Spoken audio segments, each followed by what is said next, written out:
반갑습니다. PPT 화면 보면서 제가 말씀 묵상 강의하도록 하겠습니다.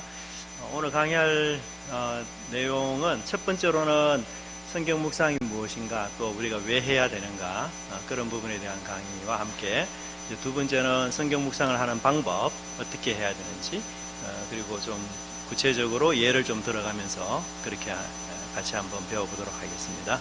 화면 주시면 감사하겠습니다.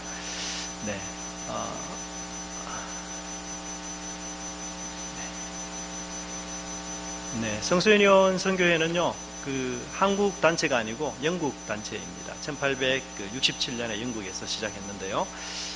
성경 읽기와 어린이 전도로부터 제일 처음 사역을 시작했고요. 지금은 한 120여 개국에 성수유니온 사역을 활발하게 펼치고 있습니다. 또 우리 한국에는 1972년도에 들어왔습니다.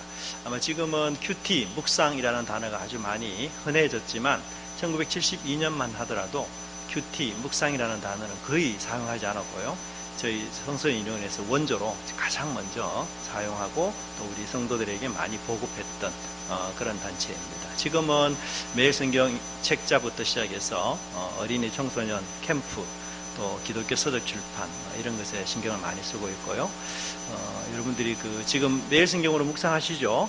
여러 종류가 나와 있습니다. QTI는 미취학 아이들 5세부터 하는 QTI부터 시작해서 이제 1학년부터 3학년 하는 저학년 매일 성경, 그 다음에 그 위에 학년들이 하는 고학년, 그리고 청소년들이 하는 청소년 매일 성경, 그리고 순이라는 매일 성경은 주로 이제 청년들 혹은 성경 묵상을 처음 접하는 분들, 그래서 조금 쉽게 이렇게 짜여져 있습니다. 그리고 우리가 일반적으로 하는 매일 성경과 영어 매일 성경, 중국어도 있고요. 기타 여러 책들이 지금 많이 나오고 있습니다. 우리 대전 지부에서는 성경 묵상 훈련을 이렇게 단시간도 가능하지만 이제 6주 과정 이렇게 개설을 해서 조금 더 구체적으로 자세히 훈련받기 원하는 분들 훈련시키고 있고요. 그 다음에 우리가 매일 성경 보면은 이번에는 이제 창세기지만 창세기 매일 성경 묵상이 끝나면 이제 마가복음 또 이제 다른 성경으로 이렇게 넘어가는데요. 근데 좀 어려운 성경들이 있을 때마다 저희들이 이제 이 책을 어떻게 좀 묵상하면 좋을지에 대한 책별 산책을 다 합니다. 그래서 우리 한국 교회도 보면은 이제 성경을 굉장히 편식을 많이 해요. 쉽게 말하면 우리가 성경 신앙생활을 30-40년 이렇게 하더라도 에스겔서, 예레미야서, 이사야 말씀 이런 조금 구약에 좀 중량감이 있는 대선지서들을 처음부터 끝까지 자세히 묵상하고 이런 일이 거의 잘 없어요. 대부분은 이 짧은 성경 이런 것들을 우리가 30-40년 신앙생활 하면서 반복적으로 많이 하고 있고요. 그래서 우리 한국 교회가 성경을 많이 편식합니다. 그래서 그런데 이제 여러분들이 매일 성경 묵상 과정을 따라오시면 이제 6년 만에 이 성경 전체를 다 한번 이렇게 묵상하게 됩니다. 6년 커리로 해서 그래서 좀 어려운 본문도 잘 지나갈 수 있도록 그렇게 안내도 하고 그렇게 또 어떻게 좀 묵상하면 좋을지 그런 가르침이 책별 산책으로 하고 있어요. 그래서 지난해 같은 경우 에스겔서 우리가 엄청나게 많이 오랫동안 묵상했는데요. 묵상하다가 너무 힘드니까 이분이 직접 전화를 했어요. 우리 본부로. 에스겔서 언제 끝납니까? 좀 빨리 끝냈으면 좋겠습니다. 어려운 성경이니까, 그죠? 근데 참 어려운 성경일수록 우리가 좀 더 잘 배우고 익히는 것도 참 필요한 것 같고요. 매일 성경 매출이 제일 많이 이렇게 오르는 때가 언제인지 아세요? 그렇죠. 신년에. 신년에. 오늘날부터는 나는 꼭 말씀과 함께 묵상하리라. 신년에 아주 많이 매일 성경 매출이 올라갑니다. 근데 뚝 떨어지는 때가 언제인지 아세요? 7, 8월 달, 막 그 더운 여름에 이사야 만났다, 예레미야 만났다, 에스겔 만났다, 이러면 다 파김치가 됩니다. 너무너무 힘들어요. 막 더운데, 이 날씨가 너무 더운데 집중하기도 어려운데다가 본문도 또 힘들어가지고 막 사람들이 다 매일 성경 매출이 떨어집니다. 그때는 또. 그래서 우리가 성경을 참 많이 편식을 하는데, 이런 것들을 좀 이렇게 탈피하는 게 필요하고요. 또 사실 여러분들 우리가 천국 가면 누구를 만날까요? 예수님 외에도 또 만나는 사람 있죠? 누구요? 성경의 저자들을 다 만나요. 그럼 에스겔 만났다. 에스겔이 여러분에게 제일 먼저 뭘 묻겠어요? 내가 에스겔 열심히 정말 피땀 흘려가면서 그렇게 진액을 짜면서 썼는데 한번 제대로 읽어봤냐고 물어보면 뭐라고 대답하실래요? 예. 근데 아무 말도 못하면 그때부터 이제 에스겔하고 원수 지는 거예요. 예. 이사야 왔다, 이사야. 이사야 아무 말도 못하고 이러면 안 되잖아요. 그죠? 그래서 천국에서 평생 이사야나 에스겔이나 예레미야나 이런 사람들하고 좀 친해지려면 뭐요? 열심히 잘 읽어가고 질문 몇 개를 만들어 가야 돼요. 그래야 이사야가 얼마나 좋아하겠습니까, 여러분? 예? 모세는 좋아하겠지, 모세는. 창세기, 창세기 열심히 읽었으니까. 예. 근데 그렇게, 예, 우리 미리 만날 준비를 여기서 해야 됩니다. 그래서 성경을 골고루 다 읽어야 돼요. 필요해서 하나님 주신 거니까요.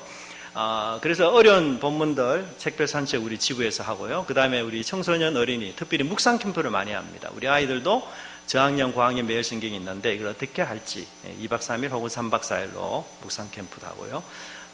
또 말씀 사경회, 또 주일학교 묵상을 정착을 위한 컨설팅, 묵상과 설교, 혹은 이제 이게 묵상 훈련도 여러 과정이 있어요. 처음 하는 초급, 중급, 고급 이렇게 나누어서 이런 훈련들이 있습니다. 그래서 필요하시면 저희 집으로 연락 주시면 저희들이 이렇게 훈련을 도와드리도록 하겠습니다. 자, 우선 퀴즈부터 먼저 나가겠습니다. 자음을 보고 사람 이름을 맞추는 게임입니다. 자, 누굴까요? 빙고. 이야.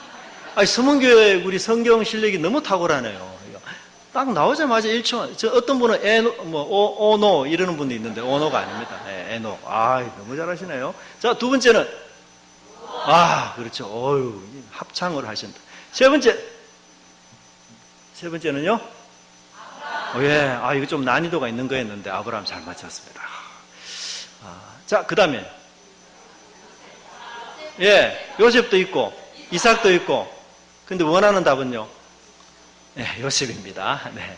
자, 그다음에 요게 조금 답이 미리 나왔네. 제가 이게 5번 항목이 굉장히 어려운 항목이거든요. 예, 요수아. 예. 자, 그다음에 다윗. 그렇죠. 예. 자, 그다음요. 맞습니다. 야곱. 예. 자, 우리가 방금 이렇게 7명의 인물을 찾아봤습니다.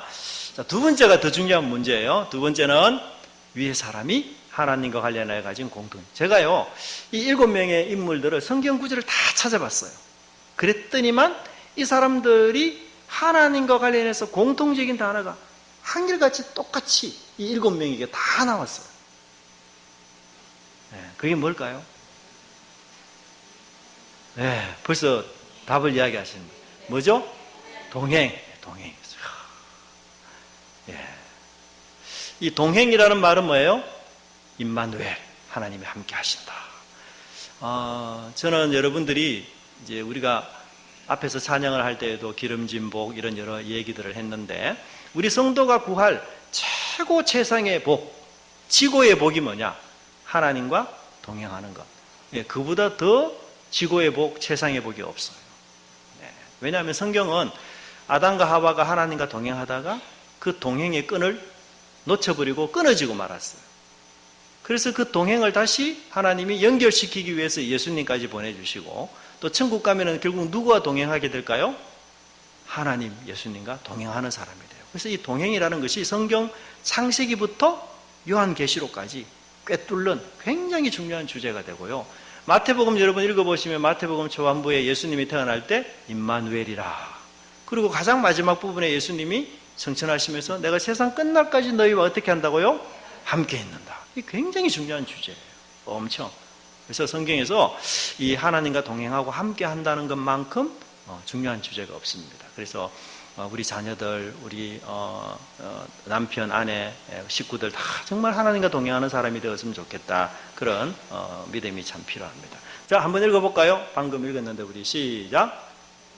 그렇죠. 에녹이 시작. 에녹이 하나님과 동행하더니 네. 이 5장의 족보의 특징이 뭐냐 하면 몇 세까지 누구는 몇 세에 누구를 낳고 몇 세까지 살다가 죽었더라. 예, 이게 특색이에요. 아기를 낳고 몇 세까지 살다가 죽었다. 다 그렇게 나오다가 갑자기 에녹은 뭐예요? 죽지 않고 세상에 하나님께로 올라갔더라. 그렇게 해요. 그래서 이 성경 안에 지금 뭘 우리에게 말해주고 있는가 하면 우리 인간은 범죄로 말미암아 죽음을 필수적으로 겪어야 되는 그런 존재이지만 우리에게 영생의 길이 있다. 영생의 길. 그 영생의 길이 뭐예요? 하나님과 동행하는 삶을 살 때 영생할 수 있다. 그걸 지금 이야기하고 있어요. 그래서 다 죽어가는 사람들인데 에녹만큼은 유일하게 하나님과 동행함으로써 영생을 얻은 그런 사람이라는 사실을 우리가 이야기하고 있습니다. 그래서 우리가 이 영생이라는 삶을 꼭 영원히 사는 삶이라고만 이야기하면 조금 한계점이 있어요. 왜냐하면 지옥에서도 영원히 살거든요. 그렇잖아요. 근데 지옥에 간 사람 보고 영생하니 축하합니다. 그런 말 하면 안 되잖아요. 지옥에서도 영원히 살거든요. 그러니까 영원히 사는 것도 물론 중요하지만 더 중요한 것은 질적인 삶을 이야기해요. 질적인 삶. 그래서 예수님은 33년의 짧은 생애를 사셨지만 영생의 삶을 사셨을까요? 못 사셨을까요? 영생의 삶을 사신 거예요. 예수님의 삶이. 그래서 하나님과 동행하고 하나님의 통치와 다스림을 받는 삶이 뭐냐? 영생의 삶이에요. 그래서 요한복음에서는 우리가 이미 영생 얻은 자다 이렇게 선포하고 있습니다. 굉장히 놀랍게도요. 그래서 우리가 이 에녹을 중심으로 하나님과 동행할 때에 영원히 사는 삶을 이야기합니다. 자, 요건 좀 넘어갈게요. 자, 요거 한번 같이 보겠습니다. 시작. 여호와께서 사울을 떠나 다윗과 함께 계심으로. 네. 자, 우리가 이 세상에 살 때 이 인간이 만들어 놓은 질서가 있어요. 그죠? 회사에 가면 사장님이 계시고 부하 직원이 있고, 학교에 가면 선생님이 계시고 우리 학생들이 있고, 그래서 이렇게 만들어 놓은 인간의 질서가 있습니다. 그죠? 근데 보통 이 질서 속에서 왕과 신하가 있어요. 그러면 왕이 신하를 두려워할까요? 신하가 왕을 두려워할까요? 그렇죠. 신하가 왕을 두려워하는 게 당연한 거죠. 자, 그럼 우리 집에서는 엄마가 아빠를 두려워할까요? 아빠가 엄마를 두려워할까요? 아빠가, 그건 가정에 맡기겠습니다. 별로 중요한 거 아니니까. 여하튼, 이 세상에 질서가 있는데요. 이 질서 속에 우리가 살아가고, 그래서 갑과 을이라는 것이 항상 우리 세상 속에 있거든요. 그런데, 지금 여기 본문에 나오는 다윗은 인간이 만들어 놓은 질서를 초월해버려요. 그래서 다윗은 지금 신하거든요. 신하인데, 왕이 신하를 두려워해요. 이런 일이 있습니까? 그죠? 사장님이 부하 직원을 두려워하고 학교 선생님이 학생을 두려워하고 이 말이 안 되잖아요? 그런데 지금 그런 말이 안 되는 일이 일어난 거예요. 왕이 신하를 다윗을 두려워하고 존중해요. 근데 그 이유가 뭐죠? 그 이유가 여호와께서 함께 계시기 때문에. 하나님이 함께하는 사람은 이 세상에 만들어 놓은 질서를 초월하는 사람이에요. 그래서 우리 인간에게 있어서 하나님이 함께 한다는 것이 얼마나 영생의 길뿐만 아니고 우리가 이 세상을 살아가는 이 인간이 만들어 놓은 질서와 테두리를 초월해서 하나님이 사용하시고 또 하나님이 역사하시는 그런 인물이라는 것을 우리가 잘 알 수가 있습니다. 그래서 묵상은 뭐죠? 하나님과 동행하는 것. 따라합시다. 묵상은 하나님과 동행하는 것. 네, 하나님과 동행하는 방법이 여러 가지 있습니다. 꼭 묵상 한 가지만은 아니에요. 그러나 보편적으로 하나님과 동행하는 가장 보편적이고 일반적인 방법은 성경을 묵상하고 매일 성경을 말씀을 보는 것이죠. 그래서 그렇게 표현될 수가 있습니다. 자, 요즘 우리 친구들은 IT하고 컴퓨터하고 뗄 수가 없습니다. 그래서 말씀하고 동행하기보다는 컴퓨터 또는 휴대폰 이런 거하고 동행하기를 너무 좋아하죠. 그래서 원숭이 어미에게 원숭이 새끼를 이렇게 분리시켰더니만 원숭이 어미가 너무너무 괴로워하면서 죽었습니다. 근데 우리 친구들한테 휴대폰을 빼앗았더니만 너무너무 괴로워하면서 죽었어요. 그래서 오랜 시간이 지난 뒤에 해골이 됐는데 휴대폰으로 전화가 오니까 이제 통화를 해요. 부활해서. 네, 그 정도로 참 이 휴대폰 참 대단하죠. 그래서 우리가 성경은 가지고 다니지 않아도 휴대폰은 꼭 가지고 다니고 우리 그 아이들하고 우리 청소년 아이들하고 캠프 하거든요. 근데 캠프 하기 전에 다 휴대폰을 다 빼앗아요. 다 수거를 합니다. 그럼 처음부터 애들이 이 손을 어디에 놓아야 될지를 몰라요. 항상 게임을 하던 이 손이 막 너무너무 심심해서 참 이게 폐단이 큰 것 같아요. 자, 여러분 세계에서 가장 비싼 휴대폰 얼마짜리인지 아시겠어요? 엄청 비싼 휴대폰입니다. 네. 9억 2천만 원. 무슨 휴대폰이 이렇게 비싼 게 있습니까? 자, 그게 특별한 기능이 있어서가 아니고요. 이 휴대폰에 온갖 보석으로 다 장식을 했기 때문에 이게 이렇게 비싸요, 휴대폰. 9억 2천만 원. 제가 평생을 벌어도 못 버는 돈을 이 9억 2천만 원. 정말 대단하죠. 근데 자, 제가 이 휴대폰이 9억 2천만 원짜리 휴대폰을 우리 성가대 아까 찬송을 잘하신 분에게 선물로 줬어요. 좋겠죠? 야, 엄청 세계에서 하나밖에 없는 9억 2천만 원짜리 휴대폰을 내가 가졌어. 신나겠죠, 진짜? 그런데 문제는 이 휴대폰으로 아무도 전화가 안 와. 왕따야. 행복할까요? 행복할까요? 전혀 행복하지 않아요. 여러분, 사람은요, 하나님이 만드실 때 소유로 만족하고 행복할 수 있도록 만들질 않았어요. 우리는 소유로 만족하지 못해요. 소유로. 우리가 왜 많은 것들을 소유하고 가지려고 하는가 하면 사실은 다른 사람에게 인정받고 존중받고 싶어서 내가 소유를 가지려고 하고 그렇게 하는 거지, 그 소유를 가지고 내가 막 너무리 자랑, 그렇게 안 돼요. 그렇게. 제가 EBS 방송국에 재미난 실험을 했어요. 5만 원을 5명의 어린 초등학교 친구들에게 똑같이 5만 원을 줬어요. 그리고 A라는 A그룹에 있는 이 5만 원 받은 5 친구들은, 야, 니네들 이마트나 다른 데서 가서 사고 싶은 건 마음껏 사. 그래서 막 초등학생이 신이 나가지고 5만 원어치 막 물건 자기 좋아하는 거 다 샀어요. 그리고 열심히 가지고 놀았죠. 다른 B그룹 친구들에게는 똑같이 5만 원을 주면서 이 5명에게는, 야, 너네들은 이 5만 원을 가지고 여행 계획을 짜서 3박 4일 동안 여행하고 와. 이렇게 미션을 줬어요. 그러고 난 뒤에 3개월 후에 다시 이 A그룹과 B그룹을 모았어요. 자, 어느 그룹이 더 행복하다고 이야기할까? A? B가 훨씬 맞아요. B그룹에 있는 친구들 인터뷰해 보니까 이 친구들이, 저는 평생에 추억이 될 만한 여행을 했어요. 너무너무 행복해요. 그래서 3개월이 지났는데도 그때 일만 생각하면 마음에 막 행복감이 밀려오는 거예요. 우리 사람이요, 소유를 가지고 하나님이 만족하고 행복하도록 아예 만들질 않았어요. 우리가 하나님의 형상을 닮았기 때문에. 그래서 하나님과 동행하고 이웃과 좋은 관계를 갖고 다른 사람에게 내가 존중을 얻으며 그렇게 살아가는 것이 우리 인간에게 가장 최고의 행복으로 느끼도록 하나님이 그렇게 만들어 놨습니다. 그래서 우리가 이렇게 소유보다도 이런 하나님과의 동행을 굉장히 기쁘게 여기는 그런 분이 중요합니다.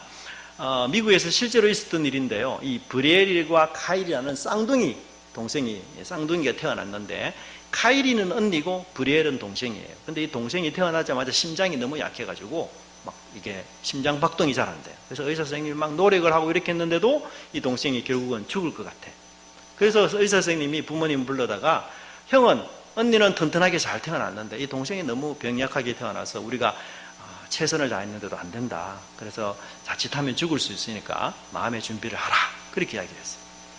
그리고 하룻밤을 지나는데 그 인큐베이터를 관리하는 간호사 선생님이 곰곰이 생각을 하다가, 어차피 저 브리엘이가 결국은 죽을 텐데 참 저렇게 두기는 좀 마음이 안타까우니까 언니를 그 동생 인큐베이터 안에 같이 넣어보자. 이렇게 제안을 했어요. 의사 선생님한테. 원래 인큐베이터 안에는 아기가 한 명밖에 못 들어가잖아요. 그게 규정이거든요. 근데 의사 선생님 그 얘기를 듣고는, 얘는 지금 위급한 상황이니까 그런 규정을 무시하고 한번 같이 넣어보자. 그래서 제안을 흔쾌히 허락을 하고 인큐베이터에 같이 넣었어요. 그런데 얼마 지 않아서 저 언니 손이 지금 어떻게 있어요? 언니 손이. 그렇죠. 동생을 포옹하고 있어요. 저게 누가 시킨 게 아니에요, 여러분. 어떻게 그 언니가 동생 심장 박동이 약하고 점점 죽어가는 것을 어떻게 그 꼬맹이가 알았던지. 태어난 지 얼마 되지도 않잖아요. 근데 그 친구가 손을 뻗어가지고, 아유, 얼마나 힘들어. 내가 옆에 있으니까 괜찮아. 격려를 한 거예요, 사실은. 예? 그런데 그 이후로부터 이 동생 심장이 정상으로 돌아오기 시작했어요. 예. 그래서 이 MBC 방송국에 옛날에 한번 나왔어요.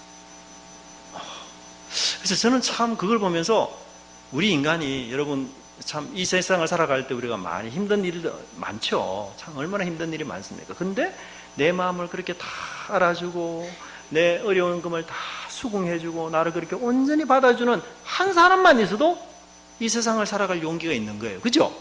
예. 그 한 사람이 없어서 사람들이 자살하고 그렇게 하잖아요. 예.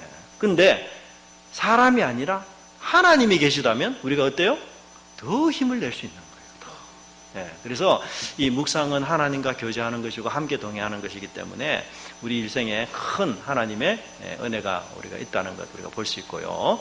우리 성경에 보면은 우리 인간을 하나님이 특별히 누구 형상을 닮아서 지었다고요? 그렇죠. 하나님 형상을 닮아서 지었다고 그렇게 말하고 있어요. 그래서 뭐 여러 가지 우리가 해석을 할 수 있는데 묵상과 관련해서 중요한 것은 뭐냐면 하나님의 형상으로 지었다는 말은 우리가 하나님과 교제하는 사람으로 만들어졌다는 뜻이에요.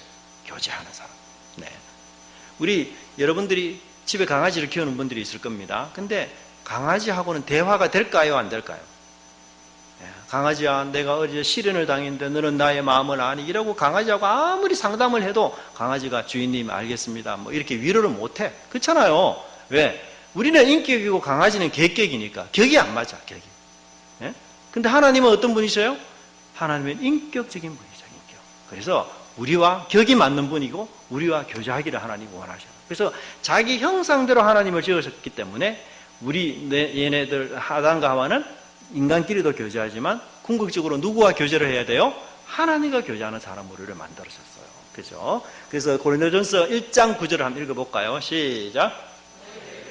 그의 아들 예수 그리스도 우리 주로 더불어 교제하게 하시는 하나님은 미쁘시도다. 네, 교제하게 하시는. 교제하면 닮아갈까요? 안 닮아갈까요? 닮아가요. 그래서 우리 부부들도 뭐예요? 20년, 30년 오랫동안 한 식구처럼 그렇게 지내니까 뭐예요? 닮아간다는 말투도 닮아가고 심지어 외형까지도 닮아간다. 그런 얘기를 하지 않습니까? 그죠? 교제하면 닮아가요. 사랑하기 때문에. 그래서 이 하나님이 우리를 만드신 이유는 이 교제하기 위함이고 하나님과 닮아가기 위함인데, 근데 우리 한국교회에서는 주로 하나님과의 어떤 신앙생활을 어떤 식으로 많이 하는가 하면 이 미신적 관계로 하나님과 관계를 많이 맺어요. 쉽게 예를 들면은 하나님 제가 어려운 일을 당했는데 제가 주기도문 하루 매일 50분 외울 테니까 그 어려운 문제를 해결해 주세요. 이런 식으로 미신적으로 접근합니다. 알라딘의 마술 램프처럼 알라딘의 마술 램프는 선한 사람이 문질러도 나오고 그 다음에 악한 사람이 문질러도 나와요. 그죠? 그런 어떤 식으로 우리가 하나님을 믿을 때가 참 많아요. 이것은 굉장히 잘못된, 이스라엘도 이런 일들이 많았어요. 하나님을 마치 미신처럼 그렇게 믿은 데가 너무 많았어요. 두 번째는 하나님과 율법적인 관계를 유지하려는 사람이 또 많아요. 야, 내가 율법만 잘 지키면 하나님이 기뻐할 것이다. 그래서 그냥 하나님이 뭘 좋아하는지 인격적인 살아있는 교제 관계는 그냥 신경도 안 쓰고 그냥 말씀만 잘 지키고 교회 일만 그냥 충성하는 걸로 내가 신앙생활 잘하는 것처럼. 이게 굉장히 큰 잘못이에요. 사실은. 그게 아니고 우리가 하나님과 인격적인 관계를 나누는 게 굉장히 중요해요. 인격적인 관계. 자, 예를 들어 보겠습니다. 제가 우리 여기 앞에서 찬양하는 분하고 제가 만나가지고 데이트 신청을 해서 또 찬양하는 분하고 주거니 받거니 얘기를 했어요. 그래서 점심때 만나가지고 맛있는 짜장면집에 가서 내가 짜장면을 실컷 먹으면서 제가 하고 싶은 얘기, 막 힘든 얘기 다 이야기했어요. 그러고 안녕히 계세요. 다음에 또 뵙겠습니다 하고 인사하고 헤어졌어요. 자, 그러면 그 찬양 인도하시는 분하고 저하고는 교제가 잘 이루어졌어요? 잘 이루어졌습니까? 안 이루어졌습니까? 안 이루어진 거죠. 근데 우리가 하나님을 그렇게 돼요. 하나님. 금요칠화 기도 때 와서 하나님 왜 안 됩니까? 좀 도와주세요. 하나님 이런 일이 있습니다. 열심히 기도하고 하나님 안녕히 계세요. 다음 주 또 뵐게요. 돌아가는 거죠. 하나님하고 교제가 잘 이루어졌습니까? 안 이루어졌습니까? 안 이루어진 거예요. 우리가 이 인격적인 교제는 어떤 교제인가 하면은 쌍방적인 교제예요. 쌍방적인 교제. 예? 제가 아까 우리 성가대원 분하고 맺은 교제는 뭐예요? 일방적인 교제. 일방적인 교제는 진정한 교제가 아니에요. 그렇잖아요? 예. 쌍방적인 교제이어야만 진정한 교제가 돼요. 그래서 하나님하고도 우리가 쌍방적인 교제를 맺어야 돼요. 내가 하고 싶은 말만 다 하고 하나님 안녕히 계세요. 다음 주도 뵐게요. 그건 일방적인 교제. 일방적. 하나님 그런 거 싫어해요. 야, 나도 말 좀 하자. 나 말할 수 있어? 하나님 말할 수 있는 분이에요. 그래서 우리가 이 묵상을 하면서 하나님과 어떤 관계를 유지해야 돼요? 쌍방적인 인격적인 관계를 유지하는 것이 굉장히 중요해요. 하나님과. 그걸 하나님이 원하시는 부분이 있습니다.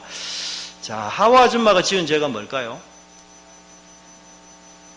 하와 아줌마가 지은 죄가 윤리 도덕적인 죄입니까? 아니죠. 선악과를 못 나요. 그래서 모든 죄는, 인류의 모든 죄는요, 하나님을 대항하는 죄예요. 신학적인 죄입니다. 윤리 도덕적인 죄가 아니에요. 우리가 하와 아줌마가 옆집에 뭐 가서 물건을 훔쳤거나 남편하고 싸웠거나 지나가는 행인의 돈을 뜯었거나 그런 죄가 아니고 하나님의 먹지 말라고 하는 선악과를 먹은 것이 하와의 죄예요. 그 죄가 뭐죠? 결국은 하나님을 하나님으로 인정하지 않는 거거든요. 하나님. 내가 하나님처럼 된다는 얘기는 하나님이 필요 있어요, 없어요? 그렇죠. 하나님 필요 없다는 거예요. 그리고 하나님의 통치와 지배를 나는 안 받겠다는 거예요. 네. 이것이 뭐야? 이것이 본질적인 죄예요. 네. 그래서 우리가 하나님, 저의 주인, 저의 인생의 주인은 하나님입니다. 그래서 제가 하나님의 통치를 받고 싶습니다.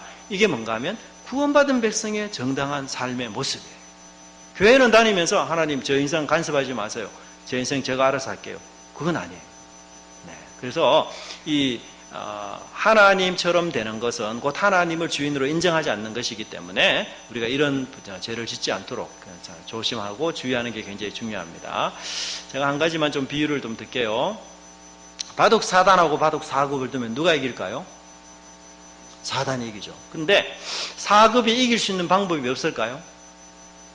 어떻게 하면 4급이 이길 수 있죠? 네, 만단 훈수를 받으면 돼요. 네, 알파고 훈수를 받으면 되죠. 그래서 이 4급 뜨는 사람이 만단 훈수를 열심히 받아. 그러니까 4단이 실력 셰피하죠.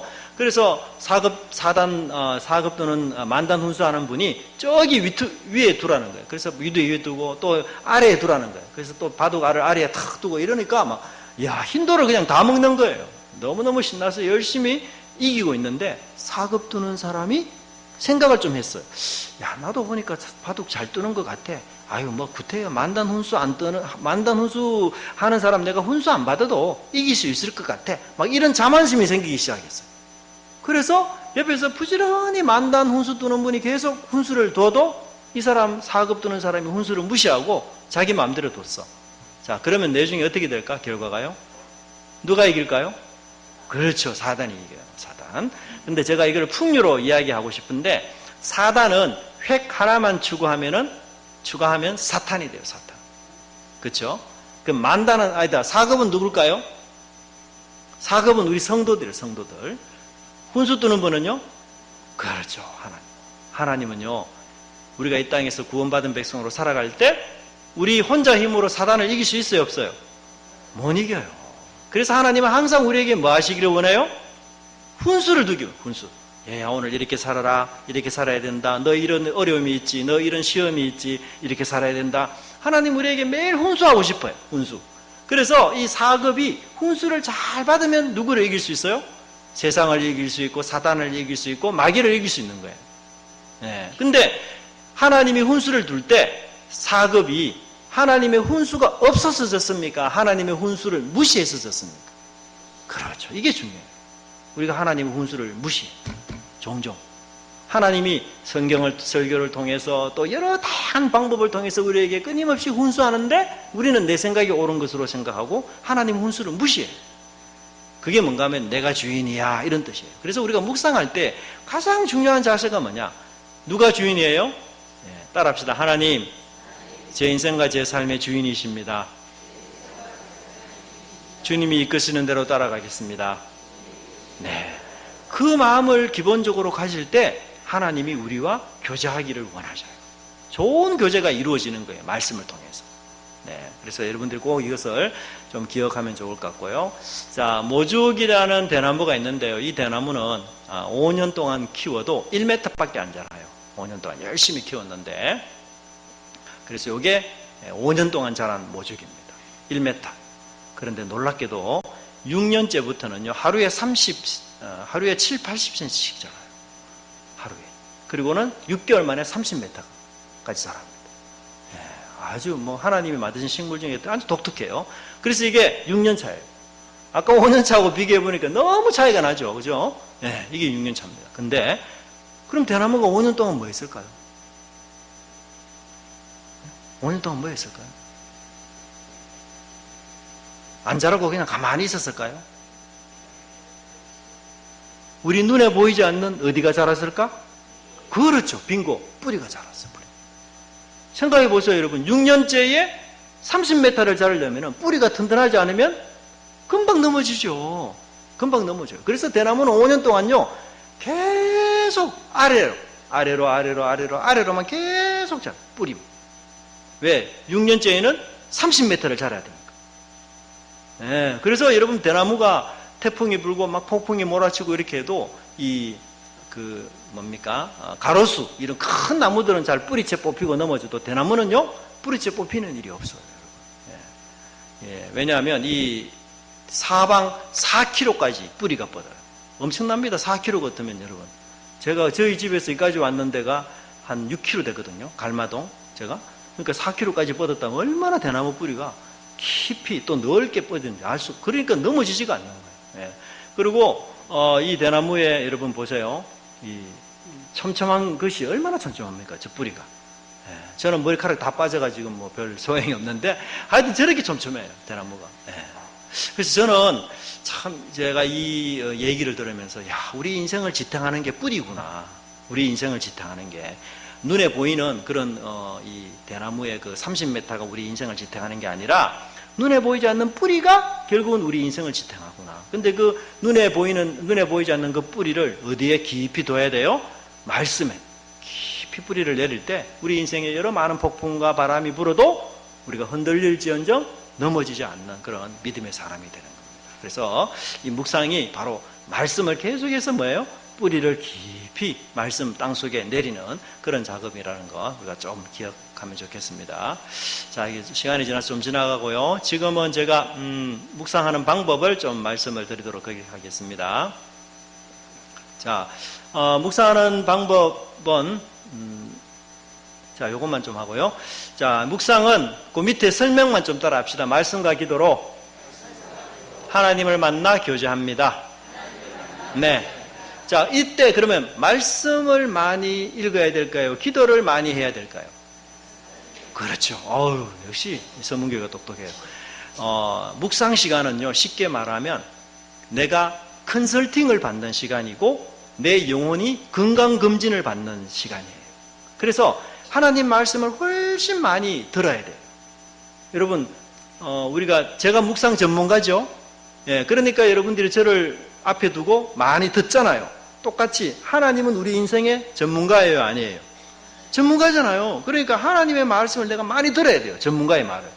예, 그래서 우리가 보통 큐티를 한 20분, 30분 정도 하라 하거든요. 매일 꾸준하게 해야 되기 때문에 긴 시간 하면 힘들어요. 그래서 20분, 30분 짧은 시간에 하는데 15분 정도 이상은 뭘 봐야 되느냐? 말씀을 계속 봐요. 말씀을 보면서 하나님이 제 인생의 전문가입니다. 오늘 이 말씀을 통해서 내가 어떻게 살아야 될지 말씀해 주세요. 제가 이런 일이 있는데 하나님 뜻이 뭡니까? 알려주세요. 그러면서 계속 말씀을 계속 여러 번 반복해서 적어도 5, 6번 계속 읽어쓰면서 성령께서 주시는 음성을 우리가 받는 게 굉장히 중요해요. 그리고 기도는 아주 짧게 그렇게 하나님과 교제를 하는 게 중요합니다. 자, 그러면은 우리 방법을 이제 말씀을 드리겠는데요. 방법을 말씀드리기 전에 제가 여러분에게 또 퀴즈를 하나 낼 겁니다. 숫자가 막 어지럽게 나와 있는데요. 이 어지럽게 나와 있는 숫자를 여러분들은 차례대로 찾아야 돼요. 1부터. 자, 보세요. 1부터 차례대로. 네. 뭐 시력 검사하는 거 아닙니다. 네. 1부터 차례대로 찾으세요. 어떤 분 2번이 없다 하는데 2번 가운데 큼직하게 있습니다. 네. 자, 5번까지 찾으신 분. 오, 예, 감사합니다. 6, 7. 네, 뭐, IQ하고 관계 없으니까요. 자, 한 번 더 하겠습니다. 1, 순서대로 차례대로 찾으세요. 눈에 보이는 대로 찾지 마시고.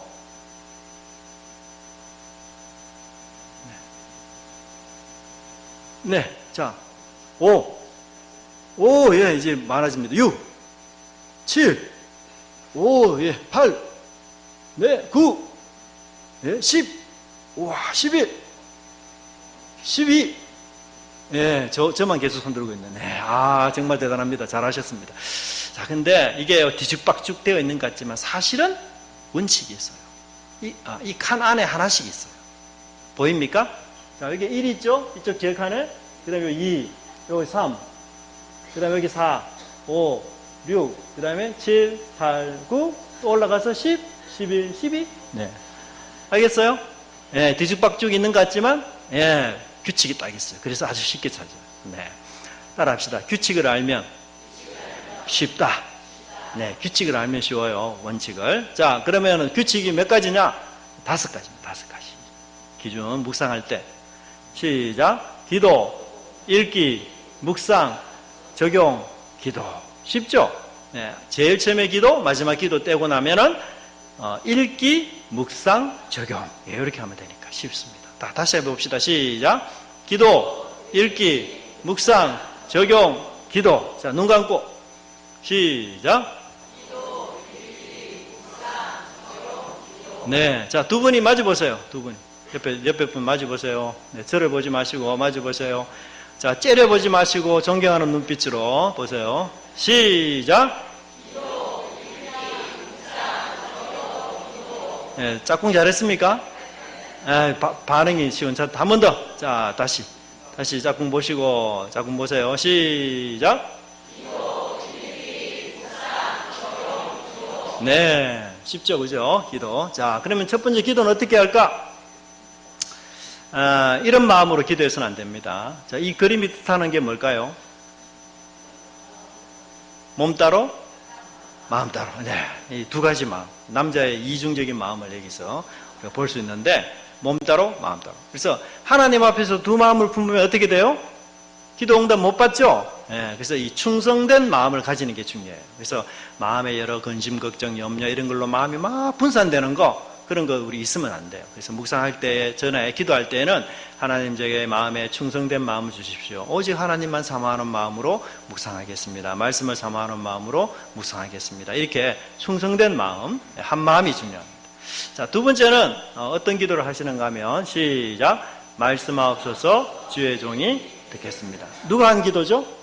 그렇죠, 사무엘이. 예. 여기에서 사무엘은 하나님이 말씀하시면 제가 언제든지 순종하겠습니다. 이런 뜻이에요. 네. 우리 말에도 야, 너 왜 엄마 말 안 듣니? 이럴 때에는 정보를 안 들었다는 얘기보다는 순종하지 않았다고 할 때 안 들었니라고 말하잖아. 그렇죠? 듣긴 듣죠, 걔네들이 다. 근데도 우리는 왜 안 들었다? 불순종했다 이 말이죠. 똑같아요. 이 히브리어도 주의 종이 듣겠습니다라는 말은 그냥 히어링 한다는 뜻이 아니고 순종하겠습니다 이런 뜻이 있어요. 순종하겠다. 그래서 여러분들이 두 번째는 하나님 말씀해 주시면 제가 순종하겠습니다. 이런 하나님 말씀해 보세요. 뭐 제 마음에 들면 순종하고 마음에 안 들면 저 순종 안 할래요. 그런 사람은 하나님이 100번 이야기해도 하나님이 이야기를 안 해줘요. 네, 이야기 안 해줘요. 예수님 주변에 여러분 서기관이나 대지상 이런 종교 지도자들이 와가지고 하늘의 뜻이 뭡니까? 당신이 정말 하늘에서 온 자를 막 정명을 요구하고 질문했잖아요. 예수님 대답 잘 안 해요. 그런 사람. 왜? 정말 믿으려고 하는 것이 아니라 그 얘기 나오면 또 시험하려고 하니까 예수님 아예 대답을 안 하셔요. 그래서 우리가 순종하고자 하는 사람에게는 하나님이 언제라도 하나님의 뜻을 잘 보여줘요. 네, 그래서 순종하고자 하는 마음이 중요합니다. 자, 세 번째 기도는 자, 이 그림이 한 자씩이에요. 네, 참고로 오른쪽에 있는 사람이 제 젊었을 때 모습입니다. 네. 그림이 한 자씩. 뭘까요? 항상 답은 쉽습니다. 내 눈 열어. 네. 답은 쉽습니다. 자, 같이 한번 읽어보겠습니다. 시작. 내 눈을 열어 주의 법에 기이한 것을 보게 하소서. 네. 이 다윗이 했던 기도거든요. 그래서 묵상하기 전에 우리가 하나님 말씀이 얼마나 오묘하고 진리고 놀랍고 위대하고 그런 것인지를 내가 깨닫도록 하는 게 너무 중요해요. 여러분, 성경은 문학적인 책이에요. 성경은요, 많은 문학자들이 연구하는 책입니다. 그만큼 성경은 문학적으로 잘 짜여진 책이에요. 근데 우리가 이 성경을 너무 재미없게 읽어요. 너무 재미없게. 그렇기 때문에 성경 안에 있는 깊은 뜻을 잘 이해할 수 있도록 성령님께 기도하는 것이 굉장히 중요해요. 그래서 세 가지 기도였죠. 첫 번째는 뭐? 첫 번째는 어떤 기도? 충성된 마음, 한 마음. 두 번째는요, 순종하고자 하는 마음. 세 번째는요, 잘 깨닫기를 위하는 마음. 이 세 가지 기도를 여러분들이 짧게 하시고요. 두 번째 읽기죠. 이것도 이제 같이 해보면, 예수님이 하나님을 만난 장소는 어디죠? 한적한 곳. 시간은요? 새벽 미명이에요. 그래서 우리가 묵상할 때에도 장소와 시간이 필요해요. 그죠? 장소와. 그래서 여러분들이 계속해서 묵상하시겠지만 결심을 나는 이제부터 매일 몇 시부터 몇 시에 장소는 어디에서 하나님과 교제하겠습니다. 이걸 여러분 마음속에 작정을 하셔야 돼요. 작정. 몇 분 동안만 하라고요? 20분 동안. 네, 20분. 그리고 오늘 묵상을 못했어요. 그런데 이제 내일 묵상하려고 하니까 하루 건너뛴 게 찝찝해. 그러면 오늘 거 하고 내일 거하고 다 해야 될까? 아니죠. 그죠? 과감히 버리고 오늘 거만 하면 돼요. 항상. 네. 그리고 우리 젊은 분들은 이 야행성이 있는 분이 있죠. 밤 한 11시, 12시만 되면 모든 원초적 기능이 막 이렇게 활발하게 깨어나가지고 막 그때부터 막 이렇게 적응되는 분이 있어요. 그때는 묵상해도 되는데 그 다음날 본문을 미리 보시면 돼요. 오늘 하루는 다 지나갔기 때문에 내일 본문을 미리 저녁 11시에 묵상하시면 돼요. 괜찮습니다. 충분히 할 수 있으니까 그때 그렇게 하시면 돼요. 그래서 여러분들 시간과 장소를 정해서 묵상을 꼭 하십시오. 두 번째는 뭐죠? 읽기. 자, 그럼 몇 번을 읽으면 좋을까요? 몇 번을 읽으면 좋을까? 네, 이해할 때까지. 네. 자, 이해할 때까지라는 말은 무슨 말인가 하면요. 내가 오늘 본문을 읽었을 때 이 본문을 남에게 설명할 수 있을 만큼 읽으셔야 돼요. 네, 오늘 본문을 내가 그돌라오메를 중심으로 하는 왕들이 4명의 왕과 5명의 왕들이 싸우잖아요. 그래서 13년째 반란이 일어나서 싸우는데 그돌라오멜 왕들이 또 모든 그 소돔과 고모라 왕들을 다 무찌르고 재산을 다 약탈해가고 심지어 롯도 다 빼앗기고. 그래서 오늘 읽었던 이 내용, 묵상 내용을 남에게 줄거리를 설명할 수 있을 만큼 충분히 읽는 게 중요해요. 그리고 사실 묵상은 오늘 아침에 내가 묵상했죠. 그러면 사실 이게 저녁 잘 때까지 지속되는 게 중요하거든요. 지속. 근데 지속이 잘 안 돼요. 어려워요. 그래서 제가 팁을 드리자면 이 지속할 수 있는 방법 중에 하나가 여러분 식사 때마다 우리 기도하죠. 그때마다 내가 오늘 아침에 뭘 묵상했는지를 생각 한 번씩 하시는 게 좋아요. 그러면 오랫동안 이렇게 갑니다. 그리고 묵상책이 작지 않습니까? 그죠? 그러니까 항상 가지고 다니세요.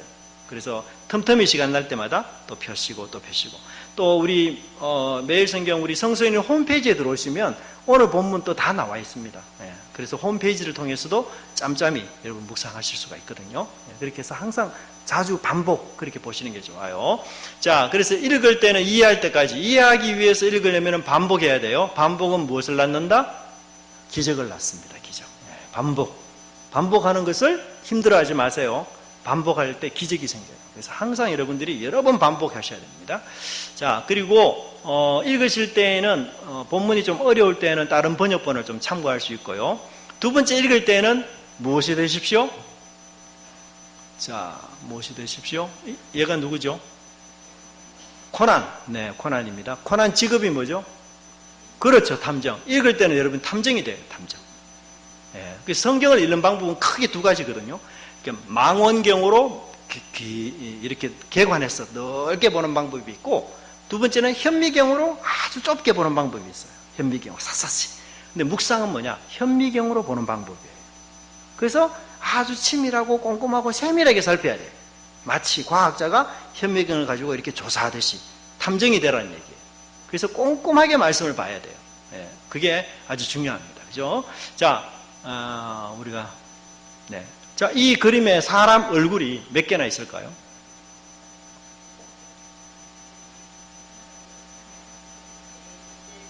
네, 4개 이상 있습니다. 4개만 있으면 뭐 안 냈겠죠, 문제를. 네. 사람 얼굴. 네. 자, 네, 사람 얼굴이 9개나 있습니다. 9개. 자, 보시면, 네, 앞에 4개 보이죠? 그 다음에 옆에 있습니다, 옆에. 보입니까? 옆모습. 옆모습. 여기. 네. 그 다음에 또 옆모습. 이쪽 건너편 쪽에 옆모습. 네. 그 다음에 또 위에 옆모습 있고요. 네. 그 다음에 또 옆모습 있고, 그 다음에 앞모습. 네. 이렇게 해서 모두 9개입니다. 9개.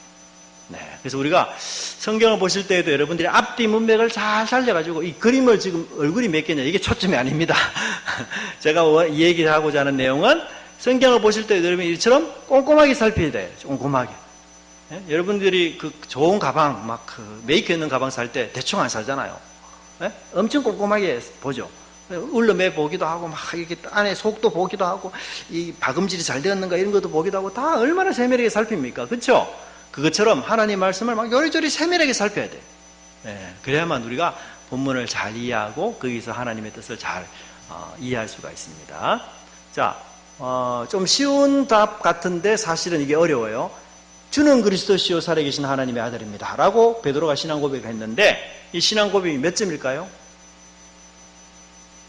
몇 점? 100점? 또요? 다 100점 맞습니까? 네, 근데 제가 생각에는 50점이에요. 왜? 주는 그리스도시요 살아계신 하나님의 아들입니다 이렇게 베드로가 고백한 뒤에 예수님이 십자가에 달려 죽어야 되겠다 하니까 베드로가 찬성해요, 반대해요? 반대하잖아요. 왜? 그러니까 베드로는 반만 안 가, 반만. 예수님이 하나님의 아들인 것은 알았는데 그 예수님이 십자가의 길을 가는 것에 대해서는 베드로가 몰랐던 거예요. 그렇죠? 그러니까 베드로 신앙 고백이 50점짜리예요. 그래서 한순간에 야, 사단아 내 뒤로 물러가라. 예수님한테 얼마나 심각한 꾸중을 듣습니까, 베드로가. 네. 그죠? 그래서 이게 문맥을 통해서 성경을 잘 보는 게 여러분 너무 중요해요. 예. 동방박사 몇 사람이 예물을 갖고 갔죠? 동방박사 몇 사람요? 정확합니까? 예, 정답은 모른답니다. 몰라요. 만약에 여러분들이 성경을 열심히 읽고 동방박사 세 사람이 예물을 가지고 갔다는 것이 밝혀지면 저한테 이야기해 주시면 제가 100만 원 상품을 드리도록 해요. 100만 원. 그걸 발견하면 우리 그 신학계가 깜짝 놀랄만한 빅뉴스가 될 겁니다. 그 사람은 막 최고의 명예 전당에 오를 그런 사람이에요. 예, 아무리 성경을 살펴도 동방박사 세 사람은 없어요. 찬송가에만 나오고, 그리고 선물이 세 개라는 얘기지 동방박사 세 사람의 얘기는 아니에요. 예, 선물이 세 개래요. 선물이. 그래서 이 선물이 세 개지만 동방박사들이 여러 명 왔을 가능성이 많아요. 예, 그러니까 성경을 우리가 그냥 살아서 사람들에게 그냥 이야기하던 대로 여러분들이 이해하는 게 아니라 본문을 꼼꼼하게 치밀하게 살피는 게 굉장히 중요해요. 네. 네, 뭐 이건 넘어가고, 여하튼 우리가 성경을 좀 여러분들이 꼼꼼하고 자세하게 읽는 게 중요합니다. 묵상. 자, 시편 한번 읽어볼까요? 시작. 내가 주의 법을 어찌 그리 사랑하는지요. 내가 그것을 종일 묵상하나이다. 네, 우리가 종일 묵상하는 게 중요하다 했죠. 종일. 근데 종일 묵상하려면 어떻게 하면 될까? 종일 묵상하려면 시편에 답이 나와 있어요. 방금 읽었던 본문에서. 사랑. 그렇죠. 사랑하면 종일 묵상해요. 사랑하면 종일 묵상. 예. 제가 군대에 있을 때만 군대 훈련이 너무너무 힘들었거든요.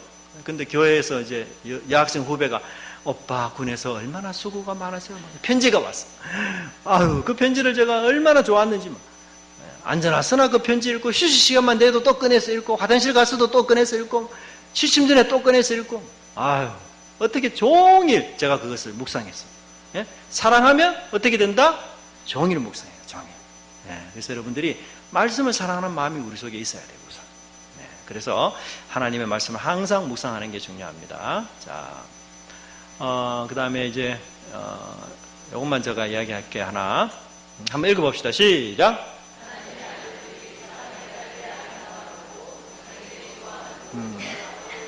네, 이게 이제 홍수 직전에 있었던 그 어떤 상황을 이야기하는데, 홍수 직전에 여러 가지 많은 나쁜 일이 있었는데도 불구하고 성경에서는 하나님의 아들들과 사람의 딸들이 결혼하는 장면을 설명하고 있어요. 결혼하는 장면. 근데 하나님의 아들들은 사람의 딸들의 외모를 보고 결혼해요. 외모를 보고. 네, 그래서 보통 여기서 이제 해석이 여러 가지가 나오지만 하나님의 아들들을 주로 이제 믿는 사람, 그 다음에 사람의 딸들은 주로 안 믿는 사람, 이렇게 해석하기도 합니다. 여하튼 그런 일들이 있었는데, 근데 오늘날에도 남자들은 어떤 여성들을 많이 찾죠? 그렇죠. 이쁜 여자를 많이 찾아요. 여자들은 또 어떤 남자를 많이 찾죠? 그렇죠. 돈 많은 사람 많이 찾아요. 잘 하시네. 어유. 그래서 결혼 대상이 남자는 외모가 매력적인 여성, 여성은 뭐죠? 경제적으로 유능한 남자. 이런 많이 찾아요, 서로.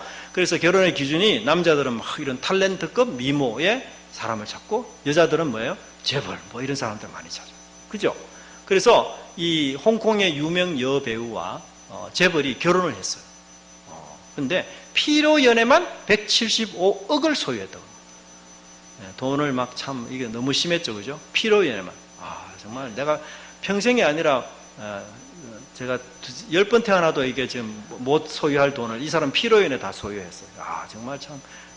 그래서 이런 뉴스가 뭐냐면, 이런 결혼이 정말 놀라운 결혼이다, 행복한 결혼이다, 이런 어떤 그 느낌을 자꾸 주게 만들어요. 그래서 우리 그 청년들로 하여금 이런 것들을 자꾸 꿈꾸도록 만드는 이런 것이 있는데, 우리 그럼 한국에서도 이런 일이 실제로 일어나느냐?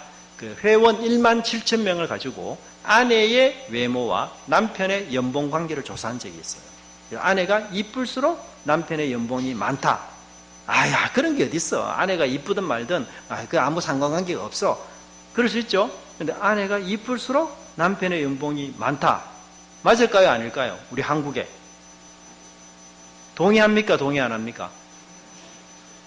이쁜 사람만 동의하는 거예요? 자, 그 회사에서요, 아내의 외모를 5등급으로 나눴어요. 아내의 외모를 호감, 약간 호감, 보통, 약간 비호감, 비호감.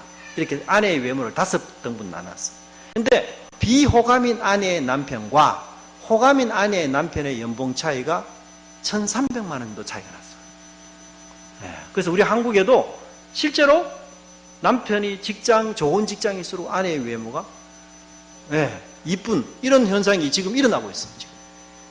근데 이제 아내의 외모를 얼굴만 보는 거 아니잖아요. 예를 들면 얼굴은 클레오파트라인데 뭐 키는 150이더라 이러면 또 안 되잖아요.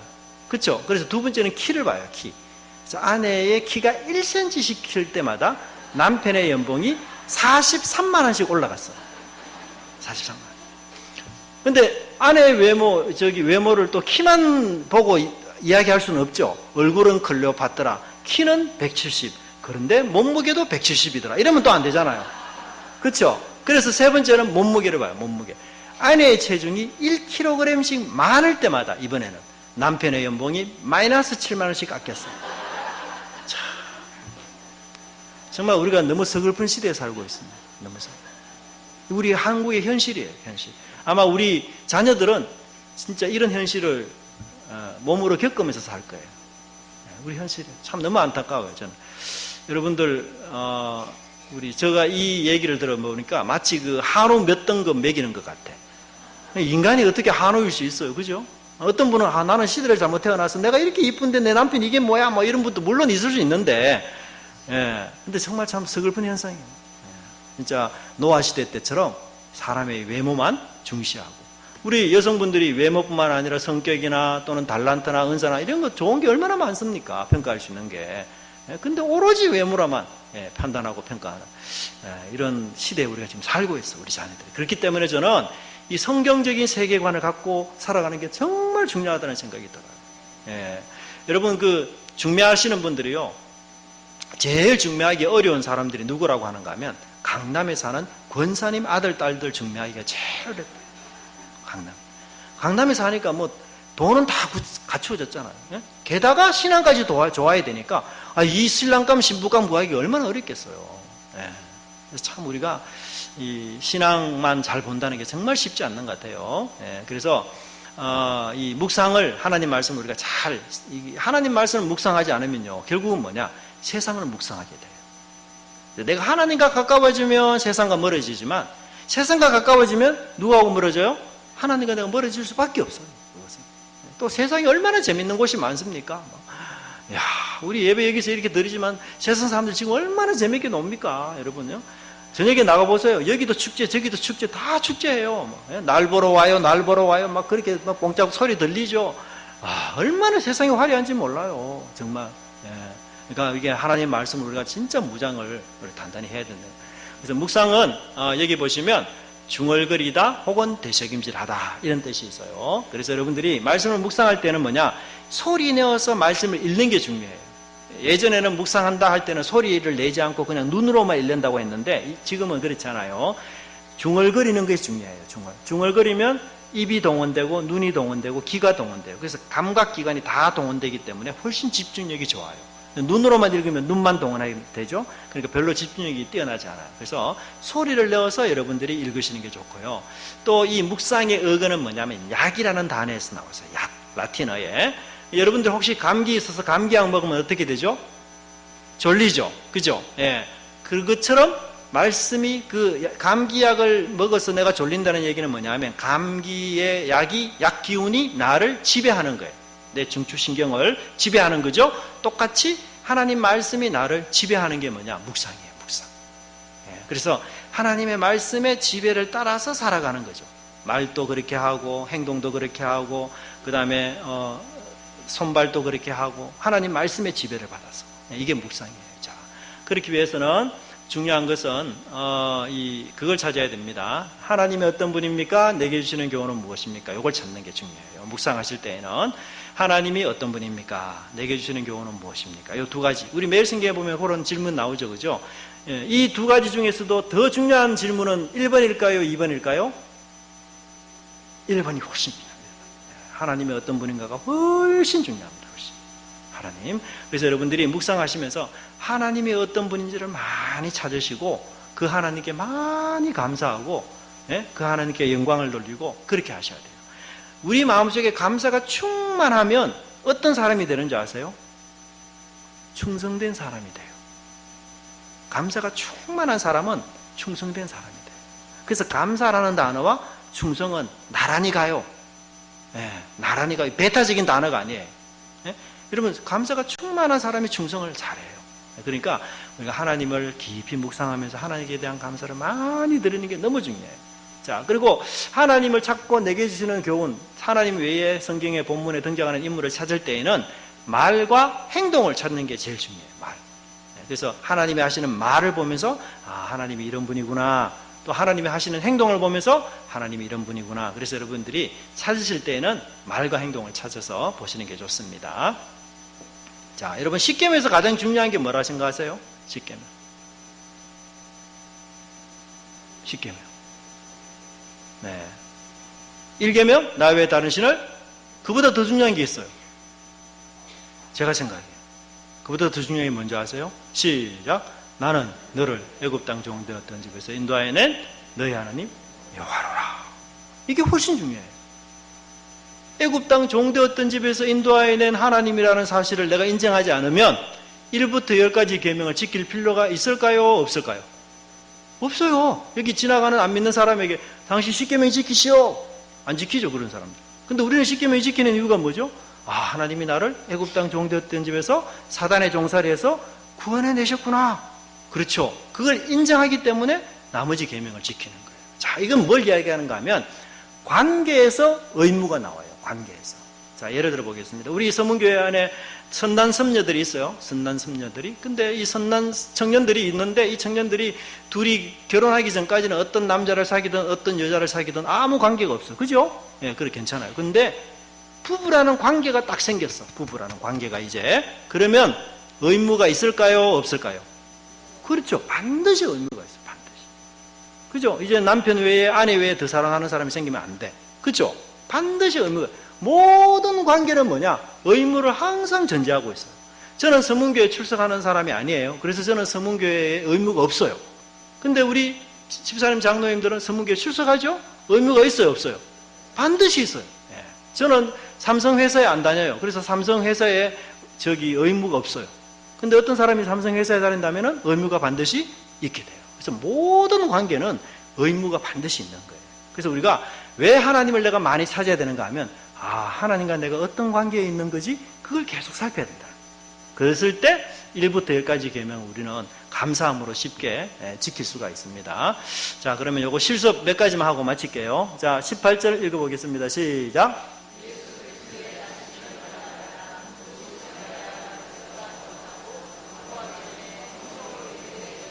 네. 자, 여기서 예수님은 어떤 분이죠? 성령으로, 네, 쉬워요. 그죠? 성령으로 잉태되신 분. 네, 맞습니다. 근데 여기서 우리가 좀 더 찾아야 될 게 뭔가 하면 이런 게 있어요. 자, 여기 이제 우리가 따뜻한 공기를 만들어 놨거든요. 근데 누가 문을 열어 놨어요. 그래서 제가 문 좀 닫아주세요 했어요. 문 좀 닫아달라는 말은 누구나 이해가 돼요. 그죠? 쉬워요. 초등학생들도 이해할 수 있어요. 근데 문을 닫아달라고 하는 의도는 뭐죠? 따뜻한 공기가 빠져나가지 않도록 하는 게 의도죠. 예, 그걸 알아야 돼요. 그래서 말하는 것과 의도가 다를 수 있어요. 자, 여기서 본문에 보니까 성령으로 잉태됐다. 맞죠? 근데 그렇게 말하는 의도는 뭐죠? 여러분들도 성령으로 잉태됐습니까? 아니잖아요. 그렇게 예수님이 성령으로 잉태됐다라고 말하는 이유는, 의도는 뭐죠? 예수님이 누구랑? 그렇죠, 그렇죠. 그걸 찾아야 돼요. 그래서 성경에서 나온 얘기와 그렇게 말하고자 하는 의도를 찾는 게 굉장히 중요해요. 그래서 그 의도를 찾아서 적용하면 돼요. 야, 예수님은 성령으로 잉태되셨는데 그게 바로 하나님의 아들이라는 뜻이구나. 주님, 저도 예수님이 하나님의 아들인 것을 믿습니다. 저에게 이런 믿음을 주셔서 감사합니다. 이렇게 적용하시면 돼요. 예, 아시겠죠? 근데 여기서 좀 더 넓게 해서 아직 제 남편은 예수님이 하나님의 아들인 것을 안 믿는데 믿음을 주십시오. 이렇게 기도할 수도 있어요. 예, 아시겠죠? 그래서 하나님의 찾았을 때에는 감사를 많이 하시고 그 나와의 관계를 여러분들이 연결시키는 게 중요합니다. 우리가 자칫하면은 우리 보통 여러분 막 이렇게 막 바빠가지고 이제 아침에 주일날 아침에 와서 하나님께 감사한금은 해야 되겠고 제목은 생각 안 나고 그럼 뭘 하죠? 네, 솔직하게 이야기하세요. 다 범사에 감사합니다. 바울이 그 말 안 썼으면 어쩔 뻔했겠어요. 정말 우리 바울한테 너무 감사해야 돼요. 정말 바울이 쓰는 그 전문 용어로 우리가 돈도 안 주고 지금 계속 쓰고 있잖아요. 범사에 감사. 앞으로는 그러지 마시고 묵상할 때마다 감사한 일이 있으면 그날 적어서 오고 이렇게 하시는 게 좋아요. 그렇죠? 준비된 헌금. 네. 자, 두 번째만 보겠습니다. 시작. 그 남편 요셉은 의로운 사람이라 저를 드러내지 않고 가만히. 네. 자, 여기서는 내게 주시는 교훈이거든요. 예, 하나님, 예수님, 성령님이 안 나오니까 요셉에 대해서 나와요. 자, 요셉은 어떤 사람이라고 설명하죠? 그렇죠. 의로운 사람. 근데 여기서 이해를 좀, 해석을 좀 해야 돼요. 안 그러면 이게 적용하기 어려워요. 자, 의롭게 산다는 건 뭐죠? 자, 요셉이가 이때 나이가 얼마나 됐을까요? 우리나라 여러분, 28청춘이란 말이 있죠. 28청춘. 28청춘이 몇 살이죠? 네? 28이? 그렇죠. 16살이에요. 16살. 동의보감에 따르면 남자는 8로 변해요. 8. 28이 16. 여자는 7로 변해요. 27이 14. 그래서 14세가 되면 여자는 결혼할 수 있고 남자는 28이 16. 16세가 되면 결혼 가능해요. 네. 근데 유대인들도 좋은 풍습이 있었어요. 여러분, 예수님 당시 유대인들의 평균 연령이 얼마였을까요? 예수님 당시 유대인들 평균 연령 40세, 40세. 네, 저는 벌써 죽은 목숨입니다. 40세. 그러니까 좋은 풍습이 있었어요. 그래서 요셉이 아마 고딩, 마리아는 중딩. 아주 어린 나이였어요. 네, 근데 생각은 정말 대범해요, 요셉이가. 의로운 요셉. 자, 의롭다는 말은 우리가 자칫 오해해서 정의, 공의, 죄 지은 대로 형벌을 줘야 돼. 이게 의롭다고 생각하는데 사실 이 성경에서 말하는 의로운 것은 그게 아니에요. 그게 아니라 따라합시다. 다른 사람은 의무를 다 하지 않아도 나는 의무를 다하는 것. 네, 그게 의로운 거예요. 지금 마리아는 의무를 다 했어요, 안 했어요?